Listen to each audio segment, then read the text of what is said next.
scientists are at a loss to explain what is causing this weather and why it has taken them by surprise. That sudden drop in temperature as half an hour ago. Mexican officials closed the border in the light of so many U.S. refugees. We prepare to go live to Los Angeles. Are you getting it on camera? What you see is happening now. Look over there behind me! That's a tornado! Yes, a twister! This is just massive.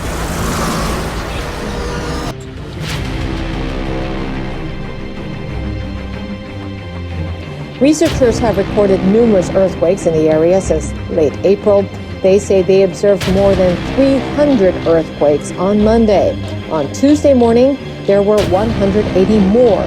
Officials believe the last time Mount Hakone erupted was in the 12th or 13th century.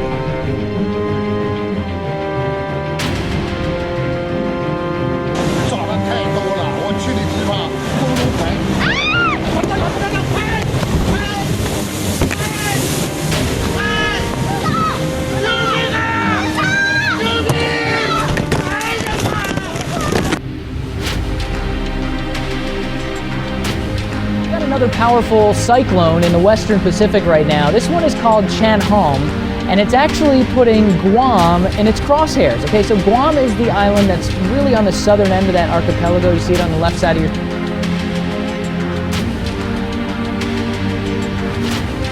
We have some new video we just got into the newsroom. Take a look right there. Most of the buildings that have burned are houses. Our sister station, Cairo TV in Seattle, is reporting that at least a dozen homes have been destroyed and more than 1,000 people have been forced to evacuate.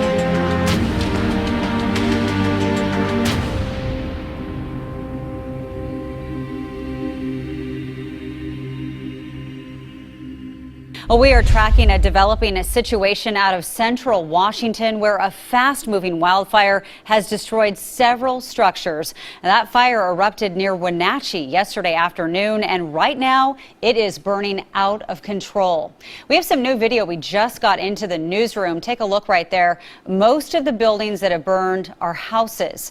Our sister station, Cairo TV in Seattle, is reporting that at least a dozen homes have been destroyed and more than 1,000 people have been forced to evacuate.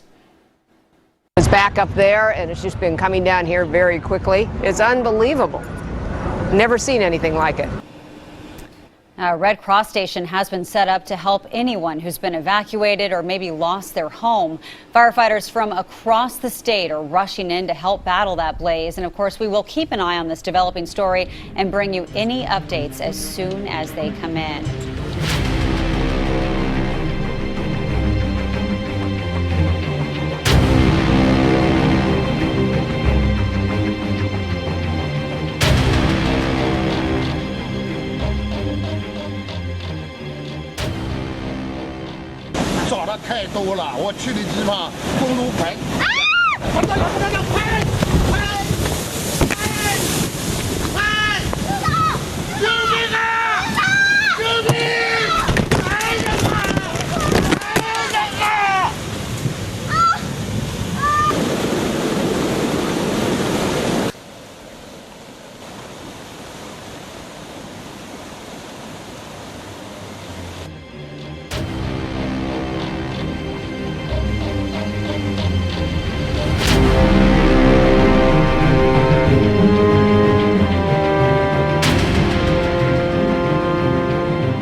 Early summer beachgoers on New York's Fire Island were startled by an unusual Monday evening discovery.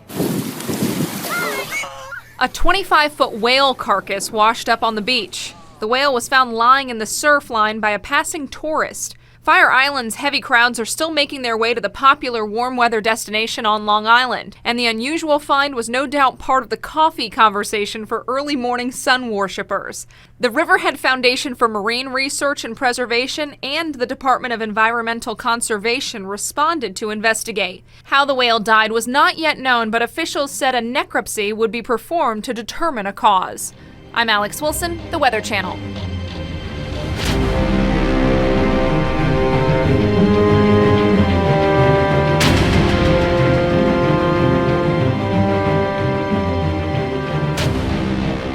A passenger on a Korean air flight gets the scare of their life. Imagine flying through a storm, coming in for a landing and seeing this out your window. A huge bolt of lightning striking the wing.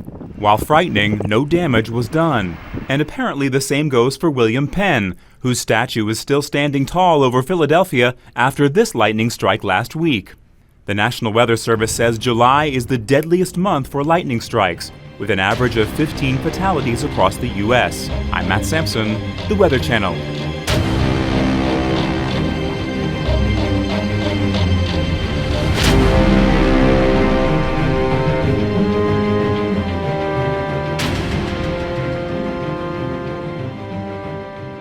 Oswego asking its customers to conserve water because of lower than normal flow in the Clackamas River. The conservation measures, they're voluntary for now, but could they become mandatory? That's the question. Are other cities worried about their own water supply? Our Tim Becker digging deeper. He joins us live. Tim?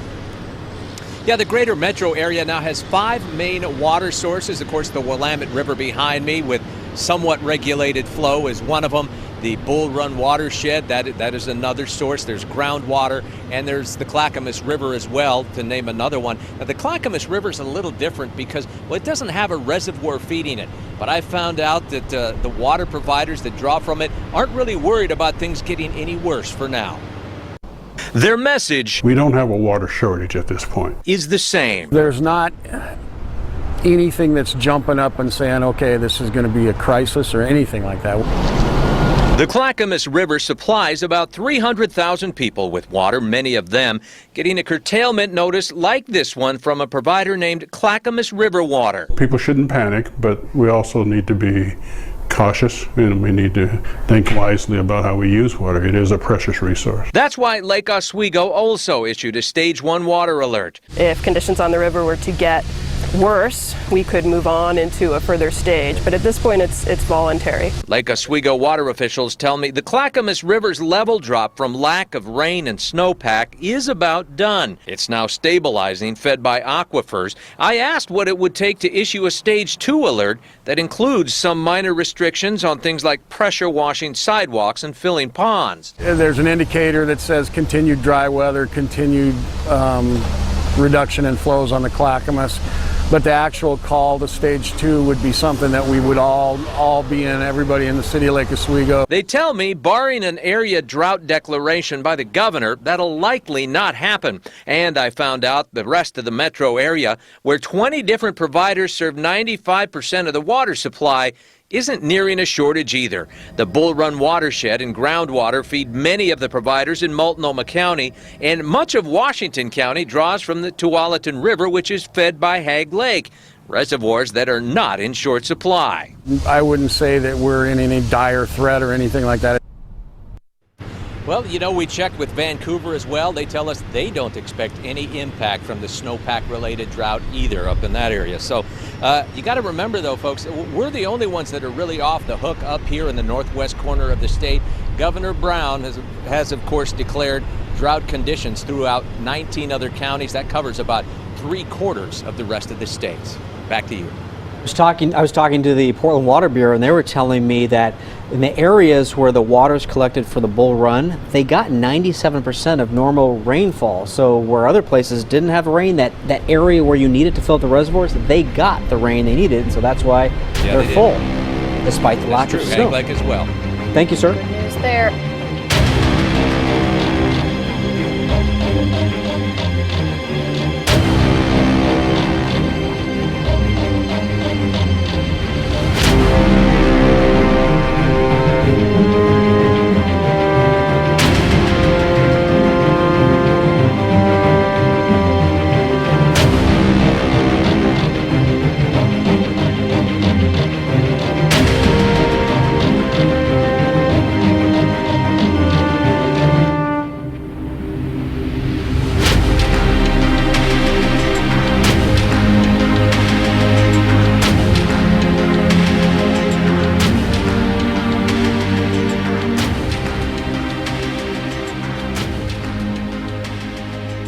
We all know what happens during a regular earthquake, but what happens during a glacial earthquake has been somewhat of a mystery until now. Scientists only discovered these icy temblors about a decade ago. They happen when a huge chunk of ice, we're talking 1 billion tons or so, breaks off a glacier in Antarctica or Greenland like you see here. It makes such a rumbling, it registers on seismic instruments around the world, up to a magnitude 5 on the Richter scale. But unlike traditional earthquakes, glacial quakes take several minutes to play out. The breaking ice often flips backward, pushing the glacier backward and downward. When it plunges into the water, it causes the quake. Researchers say the findings published in the journal Science could help them track the loss of the Greenland ice sheet. I'm Matt Sampson, the Weather Channel.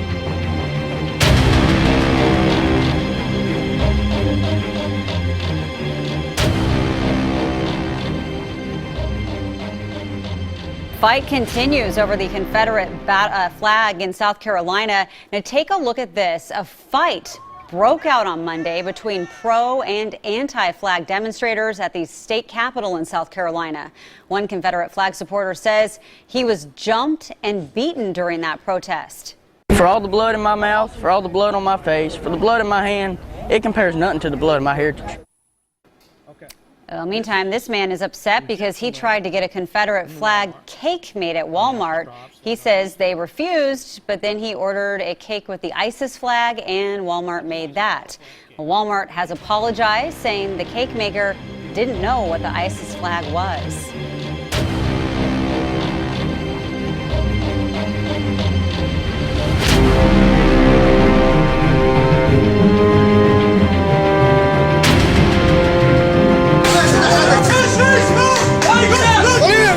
They are unarmed, but still they run towards a gunman who's already killed guests at the hotel where they work. Towards the pool, many guests already fled. That loud blast, perhaps a sound grenade, one of several Saif al-Rizqi detonated. Equipment that might be a lead to any backers. He's gone into the hotel lobby, it appears. But perhaps found no more victims.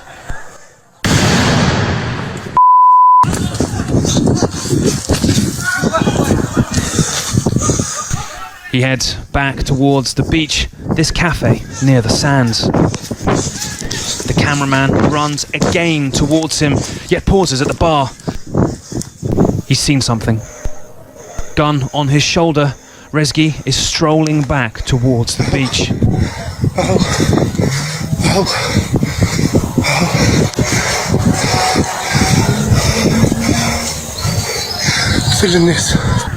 There, we see the victims, their bodies too gruesome to show. The cameraman keeps low. Why? Why? He exclaims. Lives and livelihoods taken here in these golden tourist sands.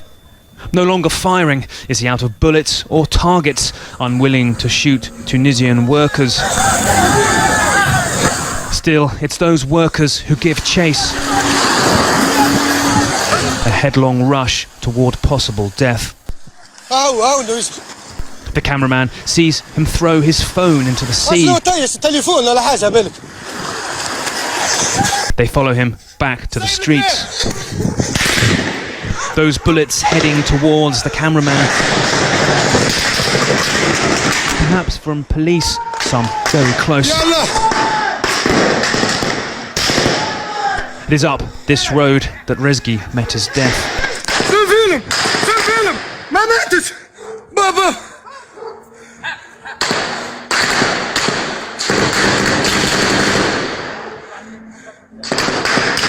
Was he running towards an accomplice who drove him there?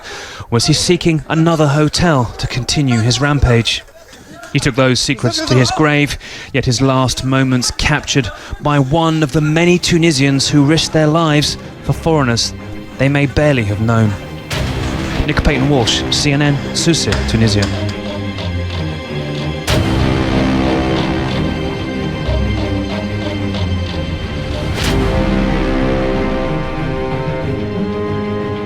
A Eugene landmark with more than 75 years of sports history is no more. This morning, all that remains of Civic Stadium is smoldering rubble, memories, and a lot of questions. Alicia S. joins us live from Eugene with more on this devastating fire. Alicia? Good morning to you, Jenny. No doubt so many hearts are heavy this morning. In fact, I've seen so many community members behind me and around me taking pictures of what you're seeing right now. This is all that's left of the Civic Stadium. And in fact, right to my left, we have firefighters battling this hot spot area right here. They've actually been taking down a portion of it just because it keeps smoldering this morning. Now, this historic stadium, so you know, went up ablaze around 5:30 last night. Fire crews arrived and found the flames shooting up twice the height of this thing. An evacuation order was put in place for a whole 2-block radius. There are a lot of houses around here. Crews got it under control about 7 last night, but then that real shock hit as neighbors realized what they had lost. It was a really fun place to go to watch the baseball games. The M's played there, and it was just a real family. You know, kids would be running around with their ice cream cone and stuff, and a lot of people weren't even seem to be watching the game that much. It was just a sense of community.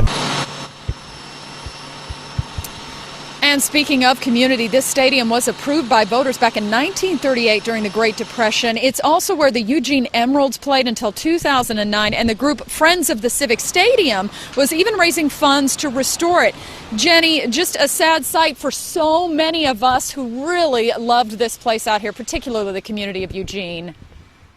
Yeah, I know, Lisha, I had someone email me, a viewer, and say that they thought of this as kind of the Fenway Park of the West. Do we know yet what caused this fire? You know what, Jenny? Two things, actually. One, I've had someone say that exact same thing out to me here live. But secondarily, as far as the cause goes, right now, we do not know. An investigation is underway, and we expect to have a little bit of an update coming later today. So hopefully we'll have some more information from everybody. But again, just take a look at the scene this morning. And this is almost 12 hours after they've been fighting it. Wow, and it just keeps going. Okay, thank you, Alicia. Very sad for that community. Well, new this morning, we have a look at an amazing view of that fire. This image right here was shot from a drone from Brady Go. Now, he was kind enough to share this image with us from the drone. Alicia just said those flames were shooting twice as high as the grandstand, and this video makes that pretty clear.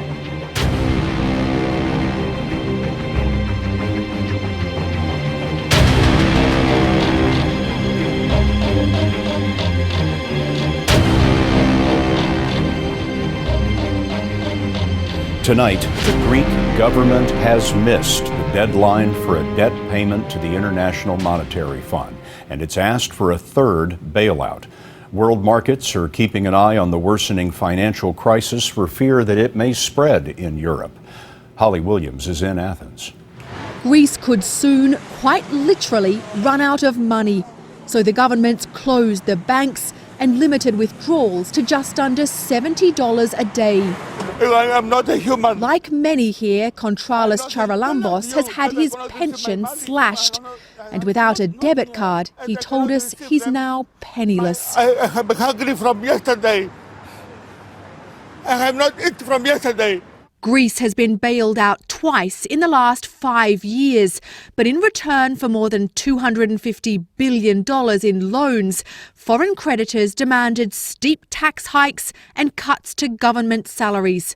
After 6 years of austerity, many Greeks have had enough. The Greek Prime Minister, Alexis Tsipras, has called a referendum for this Sunday, a popular vote on whether to accept more tax increases and spending cuts. International creditors say without them, there'll be no more loans. The people of Athens are proud their city was the world's first democracy. And in this Athenian market, fishmonger Paris Klonis told us the power of Greece's foreign creditors is simply undemocratic. We live like slaves, and something has to change to our country. But in Athens today, tens of thousands of Greeks rallied in support of a yes vote. Alex Argyros, an investment banker, told us if Greece defaults on its loans, the consequences will be catastrophic. Poverty, social unrest, people on the streets, and a lot of uncertainty. If Greece votes no, what will you do? Most likely, if I have the ability, I may choose to leave the country. The Greek government is gambling that its creditors won't allow Greece to default on its loans and will soften some of their demands. But Scott, if Greece miscalculates, it could end up bankrupt. and also be forced to leave the single European currency, sparking financial losses around the world. Holly Williams reporting for us tonight from Athens. Holly, thank you.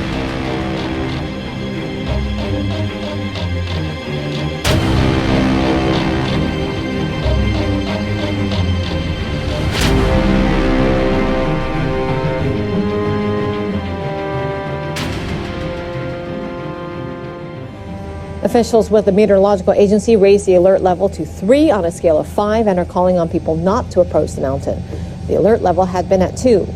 Officials say they've confirmed fresh layers of volcanic ash near a newly found vent in the valley. Authorities in Hakone have ordered people within a radius of 1 kilometer of the mountain to evacuate. There are residences, hotels, and a hot spring resort. Mount Hakone is a caldera volcano. The highest peak has an elevation of about 1,400 meters. Meteorological agency officials say a large volume of steam has been spewing from hot spring facilities at Owakudani Valley since last month. Researchers have recorded numerous earthquakes in the area since late April. They say they observed more than 300 earthquakes on Monday. On Tuesday morning, there were 180 more. Officials believe the last time Mount Hakone erupted was in the 12th or 13th century.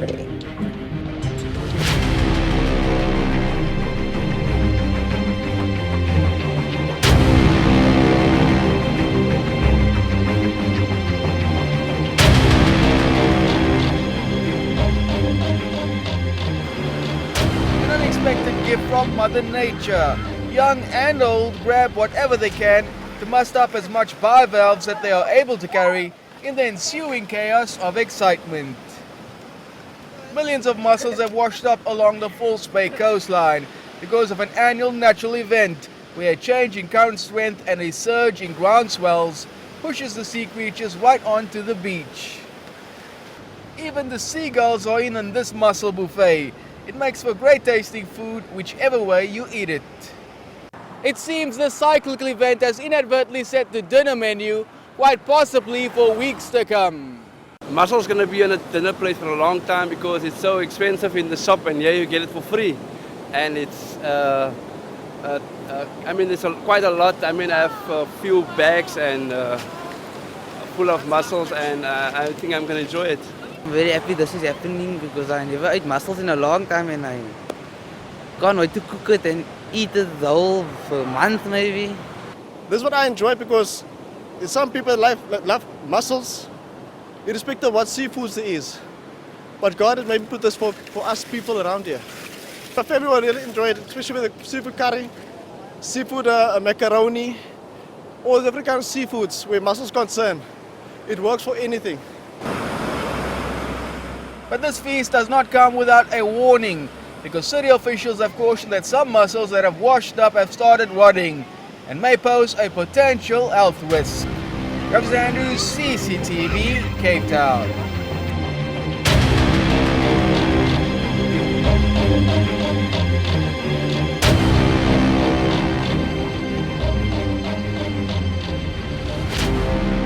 Checking on some of the problems we have out in the area with all those heavy winds causing damage in Prince George's County last night.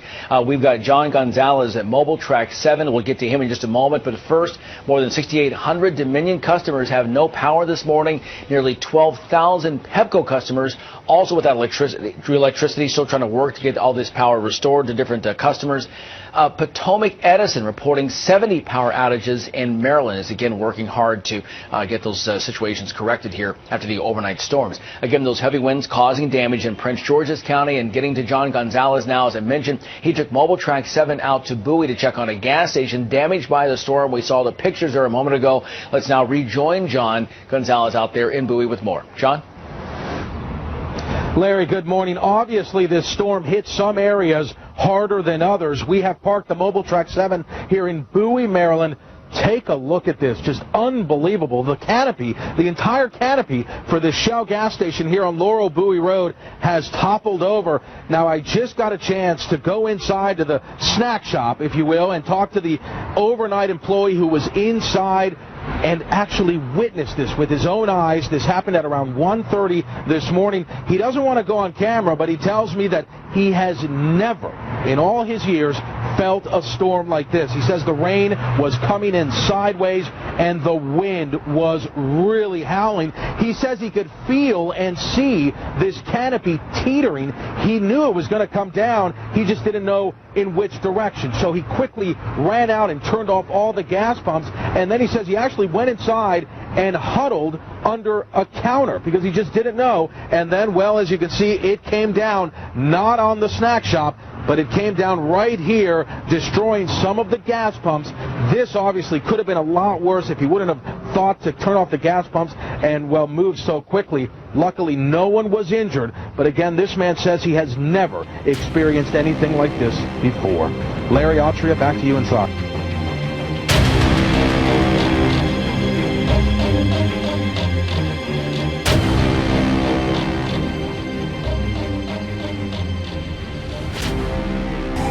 So we've got another powerful cyclone in the Western Pacific right now. This one is called Chanhom, and it's actually putting Guam in its crosshairs. Okay, so Guam is the island that's really on the southern end of that archipelago. You see it on the left side of your screen there. It's a really tiny little island, but it's no stranger to tropical systems affecting it. In fact, just over a month ago, this wasn't that long ago at all. You remember Typhoon Dolphin? Yeah, it had an interesting name. This is the satellite from Typhoon Dolphin as it was moving pretty close to Guam. It was more of a direct hit for Rota Island, which is just north of there. But, you know, a lot of rain, a lot of wind, and there's going to be more of that from Chanhom, especially by the time we get to the weekend. So check out the forecast cone, okay? And yeah, I mentioned Guam is a really tiny place, but looks like you're going to be pretty unlucky with this one because you're kind of right in the center of that cone of uncertainty. Pretty good chance you're going to be heavily affected by this one.